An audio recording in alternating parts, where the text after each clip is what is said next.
नमस्कार दोस्तों, कैसे हैं आप लोग।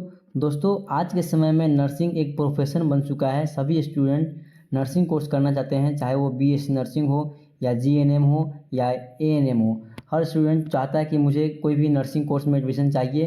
तो मैं आप लोगों के लिए हमेशा वर्क कर रहा हूं और आप लोगों के कमेंट के अनुसार हर कॉलेज का रिव्यू आपको बताता हूं। उसी प्रकार आज के इस वीडियो में मैं आपको बताने जा रहा हूँ पाटलिपुत्रा कॉलेज ऑफ नर्सिंग। बहुत सारे स्टूडेंट कमेंट कर रहे थे कि इस कॉलेज पे फुल वीडियो बनाइए जिसमें एडमिशन प्रोसेस के साथ साथ फ़ी डिटेल्स और साथ में आपका हॉस्पिटल डिटेल्स और ये कॉलेज का एप्लीकेशन कहाँ कहाँ से है, सारा कुछ मैं आपको आज के इस वीडियो में बताऊंगा। और इस वीडियो को शुरू करने से पहले आप लोगों से निवेदन ये है कि अगर आप लोग हमारे चैनल पे नए आए हैं तो चैनल को ज़रूर सब्सक्राइब कीजिएगा, ताकि इस प्रकार के जितने भी सारे अपडेट होगा और नर्सिंग से जो भी अपडेट आप लोगों के लिए आए मैं आप लोगों के पास पहुँचा सकूँ।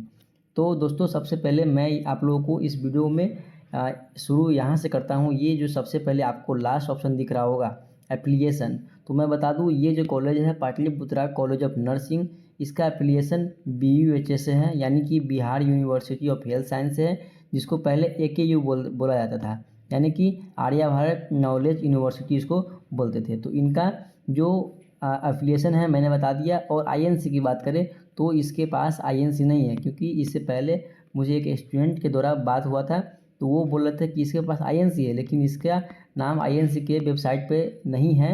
आप लोग देख लीजिएगा, मैंने आप लोगों को INC के बारे में भी बता रखा है, तो इसका नाम INC के लिस्ट में नहीं है। इस बात से आप लोग कन्फ्यूज नहीं होइएगा। उसके बाद हम लोग एडमिशन प्रोसेस के आगे की बढ़ रहे हैं। यहाँ पे आप लोग को एडमिशन प्रोसेस में दिख रहा होगा जो आप लोगों के सामने रहने वाला है कि जो कॉलेज है पाटलिपुत्रा कॉलेज ऑफ नर्सिंग, उसका एडमिशन का टर्म क्या है। तो अगर आपको उसमें एडमिशन लेना है तो फर्स्ट ऑफ ऑल आपको उसमें एंट्रांस एग्जाम देना पड़ता है, जो कि कॉलेज खुद का एंट्रांस एग्जाम कंडक्ट करवाती है। इसमें आपको इन्फॉर्मेशन ज़रूरी है, कुछ खास नंबर लाने की ज़रूरत नहीं है। तो ये आप लोगों के लिए एक प्रैक्टिकल मान लीजिए, इसके लिए ये कराया जाता है एंट्रांस एग्जाम। और आपका एज लिमिट की बात करें तो आपका 17 साल आपका पूरा हुआ है। और उसका जो लास्ट डेट की बात करें तो इनके द्वारा 30 साल रखा गया है, लेकिन मैक्सिमम जो है सो 34 साल दिया गया है। तो 17 से अगर आपका 34 ईयर्स है तो आप BSc नर्सिंग कोर्स कर सकते हैं किसी भी कॉलेज से।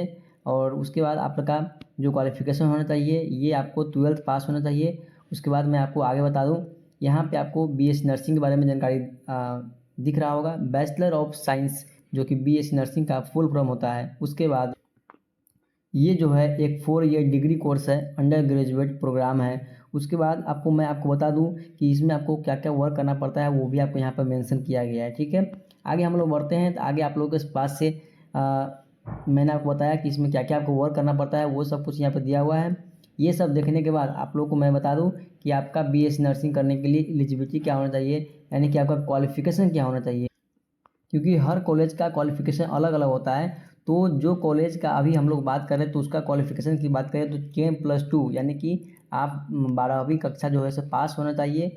और वो भी कौन से विषय से, तो PCB से, फिजिक्स केमिस्ट्री और बायोलॉजी से अगर पास है, 45% मार्क्स आपका है 12th में, तब आप इस कॉलेज में या किसी भी कॉलेज में BSc नर्सिंग कोर्स का एडमिशन ले सकते हैं।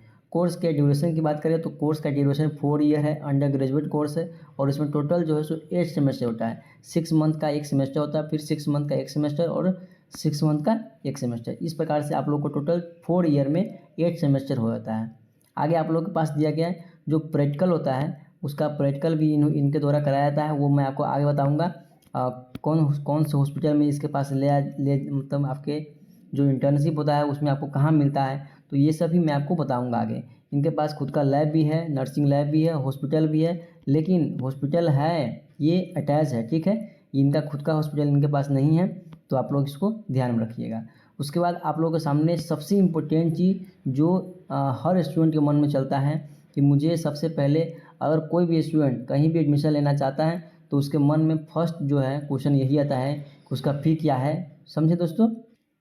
तो अब हम लोग का टॉपिक वही रहने वाला है कि सभी कोर्सेज जैसे इस कॉलेज में ANM है, GNM है, BSc नर्सिंग है, पोस्ट बेसिक BSc नर्सिंग है, MSc नर्सिंग है, जितने भी सारे कोर्स होगा उन सभी के जो फ़ी डिटेल्स है और एक शॉर्ट में मैं आपको बताऊंगा कि उसका ड्यूरेशन क्या है, उसका जो एलिजिबिलिटी होती है वो क्या दिया गया है, और कितने साल का कोर्स भी है, और टोटल फ़ी कितना लगने वाला है। सबसे पहले आप लोग को GNM दिख रहा होगा, तो GNM का जो भी स्टूडेंट है वो देख लीजिएगा।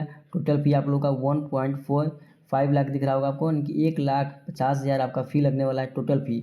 ये इनको द्वारा वेबसाइट के द्वारा कहा गया है, और इसमें थोड़ा सा आप बढ़ा भी सकते हैं, आपका जो है सो 2 लाख भी लग सकता है। तो ये आपका ANM का हो गया।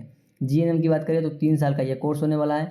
10+2 आपका ये क्वालिफिकेशन होना चाहिए, और साथ में आपका इंग्लिश होना चाहिए। 40% मार्क्स 12th में होना चाहिए। उसके बाद फर्स्ट ईयर, सेकेंड ईयर और थर्ड ईयर में आपका फ़ी इस प्रकार रहने वाला है। और टोटल फ़ी की बात करें तो 5,50,000 आपका GNM का फ़ी हो गया। और सबसे इम्पोर्टेंट चीज़, और जिस चीज़ का मांग सबसे ज़्यादा है, वो आपके सामने अब दिख रहा होगा, BSc नर्सिंग 4 ईयर का डिग्री कोर्स है, जिसका क्वालिफिकेशन की बात करें तो PCB physics chemistry biology 10+2 minimum 45% marks. First year का फ़ी 4 लाख रुपया है, सेकेंड ईयर का fee 1 lakh, third year 1 lakh, fourth year 1 lakh. Total fee की बात करें तो ये आपको 7 लाख दिख रहा होगा। BSc नर्सिंग का टोटल फ़ी, ओनली फ़ी की बात करें दोस्तों, ये जो मैं बता रहा हूँ ये ओनली आपका फ़ी लगने वाला है, तो 7 लाख टोटल फ़ी रहने वाला है। और उसके बाद अदर चार्ज, जैसे कोई भी चार्ज, कभी ड्रेस चार्ज लग गया, कोई भी आई कार्ड चार्ज लग गया, तो इस प्रकार से आपको अलग अलग लग सकता है। तो आपका यहाँ पे फ़ी जो है सो 7 से 8 लाख रुपया केवल फ़ी रहने वाला है।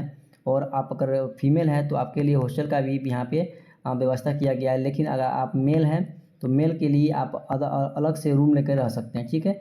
मेल के लिए हॉस्टल का व्यवस्था इनके पास नहीं है। उसके बाद आपको MSc नर्सिंग दिख रहा होगा, पोस्ट बेसिक BSc नर्सिंग, दोनों का ड्यूरेशन सेम है। उसके बाद MSc नर्सिंग के लिए अलग है, और पोस्ट बेसिक BSc नर्सिंग के लिए क्वालिफिकेशन अलग है। दोनों का फ़ी डिटेल्स आपको यहाँ पर दिख रहा होगा, दोनों का फ़ी डिटेल्स सेम ही है। तो इस प्रकार से मैंने आप लोगों को ANM, GNM, BSc nursing, MSc nursing, post basic BSc nursing, इन सब का क्वालिफिकेशन, ड्यूरेशन, और साथ में फर्स्ट ईयर का फ़ी, सेकेंड ईयर का फ़ी, और टोटल मिला करके टोटल फ़ी कितना लगने वाला है, ये मैंने आपको बता दिया। ये पॉइंट बहुत ही इंपॉर्टेंट था, सभी स्टूडेंट इसी का इंतजार करते रहते हैं, तो ये तो मैंने बता दिया। अब आप लोग का एक और भी इम्पोर्टेंट चीज़, जो स्टूडेंट खोजते हैं कि मुझे हॉस्पिटल ड्यूटी कहाँ मिलेगी, तो ये आपके सामने दिख रहा होगा, जो क्लिनिकल ड्यूटी है वो पाटलिपुत्रा कॉलेज ऑफ नर्सिंग आप लोगों को हॉस्पिटल के लिए PMCH, east central railway super specialist hospital, और गवर्नमेंट आपके सामने दिख रहा होगा गवर्नमेंट हॉस्पिटल राजेंद्र नगर, और जीवक हार्ट हॉस्पिटल, तो ये सबसे ये अटैच है। जो भी पाटलिपुत्रा कॉलेज ऑफ नर्सिंग है, जो इन सबसे अटैच है। और जो अभी जब जब आपका ज़रूरत पड़ती है प्रैक्टिकल के लिए, तो आपको इन सभी हॉस्पिटल में ले जाया जाता है, तो आप लोग को इस पर ध्यान देना है। उसके बाद इनके पास खुद का बस भी है, मैंने इस कॉलेज में जाकर के विजिट करके आया है। इसका खुद का हॉस्पिटल भी है, खुद का हॉस्पिटल नहीं है दोस्तों, बस है, पुस्तकालय है, तो ये तो कॉलेज में होना चाहिए। उसके बाद आपको छात्रवृत्ति भी मिलता है बाद में, इनके द्वारा दिया गया। ये जो उषा महिला विकास समिति है, इनके द्वारा। और इसमें आपको मेंशन भी किया गया है कि इसके पास हॉस्टल और साथ में खेल का मैदान भी कुछ दिया गया है। तो ये सही बात है, इसके पास का हॉस्टल भी है अपना खुद का, लेकिन फीमेल के लिए है, और मेल के लिए आपको यहाँ पे हॉस्टल की व्यवस्था नहीं किया गया है। अब आप लोग के सामने नेक्स्ट पॉइंट है थोड़ा सा GNM के बारे में, लेकिन GNM के बारे में मैंने आपको हिंट्स दे दिया था कि आपके GNM का एलिजिबिलिटी क्या रहना चाहिए, ड्यूरेशन क्या रहने वाला है, तो ये सब मैंने आपको बता दिया था। अगर आपको इससे भी ज़्यादा जानकारी चाहिए तो जो इन्फॉर्मेशन मैंने बताया वो आप लोगों के लिए एकदम सटीक रहने वाला है। इसके बाद मैं आप लोग को बता दूं कि अगर इससे भी कोई आपको डाउट है तो आप इस नंबर पे आप व्हाट्सएप कीजिएगा। ये मेरा खुद का व्हाट्सएप नंबर है। मैं आप लोगों को इस पर, आप लोगों को कोई भी सुझाव चाहिए या कोई भी आपको इन्फॉर्मेशन और चाहिए तो मैं आपको इस पर बताता रहूँगा। कोई भी चीज़ अगर आपको डाउट लगा हो तो ज़रूर मुझे कमेंट कीजिएगा। और सबसे पहले आप लोगों को कमेंट करना है दोस्तों, जो भी डाउट होगा उस कमेंट को आपको कमेंट बॉक्स में ही कमेंट करना है। ऐसा नहीं कि अगर मैं आपको नंबर दे दिया है तो केवल इसी पे SMS करना है। सबसे पहले आप लोग को कमेंट करना है कोई भी चीज़ डाउट होगा तो। और यहाँ पे आपको कॉलेज का जो भी है डिटेल्स है, आपको यहाँ दिख रहा होगा, एड्रेस होगा तो कॉलेज का नाम भी दिख रहा होगा और साथ में नंबर भी दिख रहा होगा। कॉलेज के जितने भी सारे जैसे डायरेक्टर का नंबर दिख रहा होगा, चेयरमैन का नंबर दिख रहा होगा। तो इस प्रकार आपको इसमें सभी का नंबर दिख रहा होगा, चेयरमैन, प्रिंसिपल, ऑफिस, सबका नंबर दिख सकता है यहाँ पे। और यहाँ पे आपको एड्रेस भी दिख रहा होगा। अगर आपको कॉलेज विजिट करना है तो आप इस एड्रेस पर जा के कॉलेज विजिट कर सकते हैं। मैंने बताया आप लोगों को, मैं खुद इस कॉलेज में जा के विजिट करके आया हूँ। तो इस प्रकार से मैंने आपको हर एक इन्फॉर्मेशन, जैसे BSc नर्सिंग के बारे में जो भी इन्फॉर्मेशन था, और GNM post basic BSc nursing समझ लीजिए। तो जितने भी सारे कोर्स है इस कॉलेज में मैंने हर कॉलेज का आपको डिटेल्स बता दिया, एडमिशन प्रोसेस से लेकर के फी डिटेल्स तक। आप लोगों को हॉस्पिटल के बारे में बता दिया, हॉस्पिटल के बारे में बता दिया, और साथ में हॉस्टल के बारे में भी मैंने बता दिया। तो टोटल इन्फॉर्मेशन मैंने आप लोगों को आज के इस वीडियो में बता दिया। तो जो भी स्टूडेंट कमेंट कर रहे थे वो स्टूडेंट प्लीज़ फुल वीडियो देखिएगा और साथ में अपने दोस्तों के साथ भी इस वीडियो को शेयर कीजिएगा। तो दोस्तों मिलते हैं नेक्स्ट वीडियो में। आप लोगों का कोई भी डाउट होगा तो ज़रूर कमेंट कीजिएगा। थैंक यू दोस्तों, मिलते हैं नेक्स्ट वीडियो में।